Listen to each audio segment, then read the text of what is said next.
Situasi mengerikan saat Israel kembali melanjutkan serangannya yang dijuluki Operasi Tembok Besi.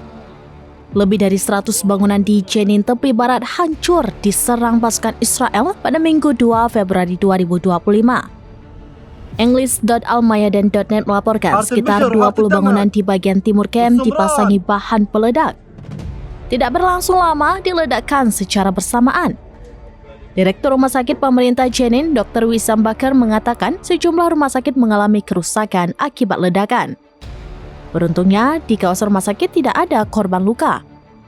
Operasi di Jenin itu merupakan arahan dari Perdana Menteri Israel Benjamin Netanyahu dan Menteri Keamanan Israel Katz. Sebagai informasi, pasukan Israel telah melancarkan serangan militer di Jenin dan kamp pengungsi selama 13 hari berturut-turut. Akibatnya 25 orang tewas, puluhan orang terluka, termasuk anak-anak usia 2 tahun dan 9 tahun. Bahkan terjadi penangkapan massal hingga kerusakan infrastruktur yang parah.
Download Tribun X sekarang, menghadirkan lokal menjadi Indonesia.